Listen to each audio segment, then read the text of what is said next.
Welcome back. It's been a long time and I'm finally back.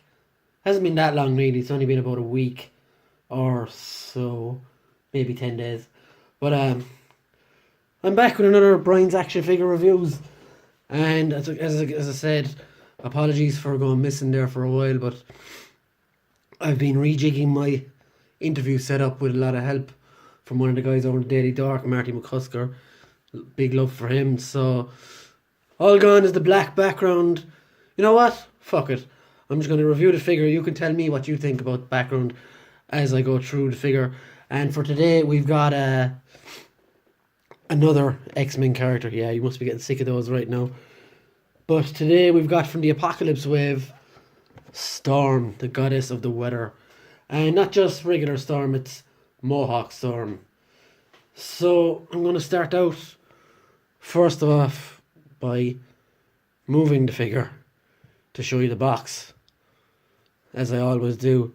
So as you can see with the box, as always, X-Men Storm. On top you've got the funny logo and stuff. On the side you've got that great little comic picture there of her. It looks amazing.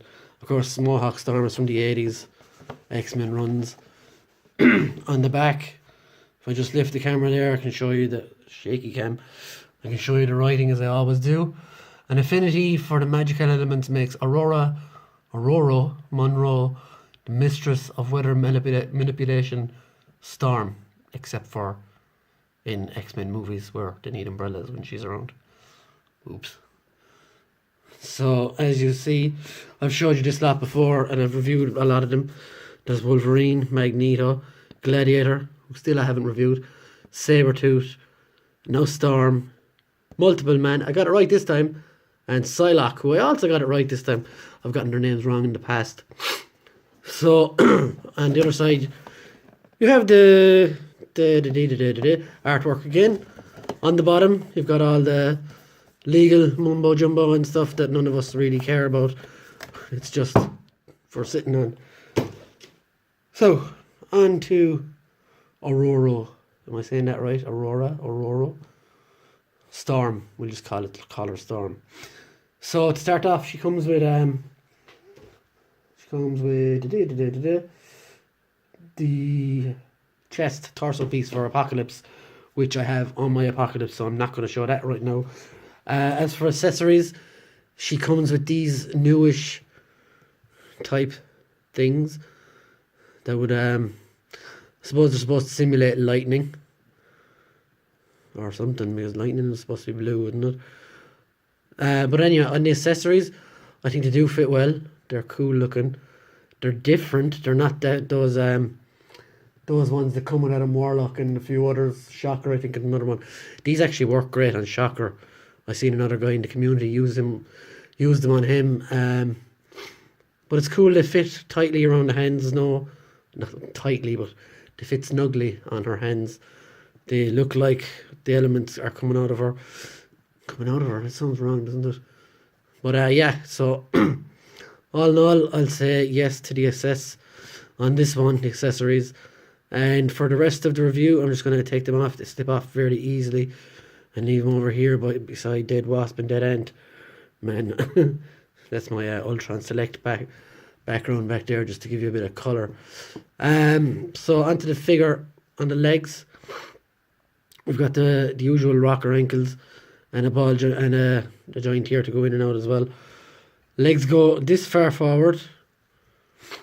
They go not that far back. She can do the splits a little bit. I'm not a fan of really pulling the legs too rough, because I'm afraid they'd break. For the boots, there's no boot rotation, so she's got double jointed knees, just like Psylocke last week. And if you have a flight stand, which I do, no, can I put her on it now? 1 second now. This is either go horribly wrong or horribly right. So this is a pretty much loose flight stand that I have here, and should just sit on it. Yeah, so she does have a cool pose. If you've got one of these flight stands, they're like, I can't remember the names of them, but anyway, They're pretty awesome, and she looks well on that. I think Marvel should go, or Hasbro, or Legends should go back to having flight stands with figures like they had in the Toy Biz days. They weren't the best, but they were still something cool to have. So, back to the articulation and stuff. She has the hip rotation, goes all the way around on both. Yeah, on both of them. So, arms, she's got the hand rotation, goes all the way around. There's this piece of the glove here, it's sort of loose-ish. Single jointed elbows, unfortunately. Again, though, it doesn't make too much of a difference on the figure I'm on at the moment. It works for Psylocke, but Storm, not as well. Shoulders as well, there's no bicep swivel here. Just the arm joint, which can go all the way around, out that far. Yeah, can go all the way back, and all the way out on both sides. You'll be dancing. Yeah, so I don't know where that song came out of. The mohawk, I think, if you look at the mohawk, it's quite bent. No, yeah, it is supposed to be like that. The head is, well, now I'll do this the proper way. Also, there's a minor swivel here at the under the boobs. Seeing like go tiny bit down, tiny bit up. Minor side to side rotation on that. On the head, you can look down, you can look up, you can look left, you can look right. Now mine, I don't know about anyone else's, mine is quite loose. I don't know if that's good or bad, but I won't be moving her head around too much anyway in case I stress the joint underneath and it just falls off. And nobody wants a headless Storm. So that's our articulation. Paint wise, it's pretty standard, all black. There isn't, and there's silver on the belt here. Again, it's one of those movable parts that I'm not a fan of, but I'm not going to keep bitching about it in every review. They're there and that's it. But the paint is pretty simple really, because it's all black. There's nothing special. It has a black on the boots, which is kind of cool. The pockets and the arse and everything are all sculpted. There is a bit of paint as well, and if you can see that on her little studded collar, and on the earring as well, which is cool. The earrings are actually class. The gold there you can see. And the mohawk is painted really nicely as well. I like the way the eyes look too. I don't know, that's not the best angle there, Alan. If you look at the eyes there, there's a nice white there. There's no spill or anything. The eyebrows are done really well too. So a very good figure. I'm just gonna do a few comparisons here for you now. I'll stand her there for you. Excuse me. No. So on the left, we've got DC's Katana, everyone's favourite peg warmer. She doesn't even like standing up. I don't know why. Next to a WWE Elite Diva figure.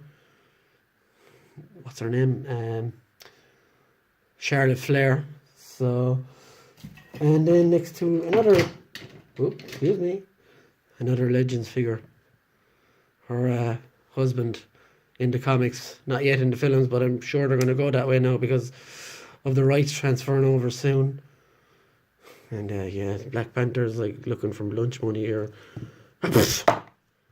So yeah, just disregard that altogether. It's something I thought might work. But yeah, so that's my review for Marvel Legends Storm. Again, the costume wouldn't be my first choice, but I did want the Storm in my X-Men lineup. So she will do for now until the one that's soon to be announced, I reckon, the 90s white Storm, and that's something I can't wait to buy. So let me know what you think. Also, this poll that I did for this figure was on Marvel Legends Community UK. So if you're not already on that community page, check it out. Also check out the Daily Dork on Facebook as well, and Action Figure Trading Community UK, who run a great podcast run by Niall Hickey and a few others. And also go to Kapow Toys, Comics and Cocktails, ID Toys, all these kind of places. You can find Marvel Legends, SH Figure Arts, Storm Collectibles, DC, nobody want DC, and other stuff like that. So just say again, thank you, and I promise I won't be as long coming back next time. So please be sure to check it out.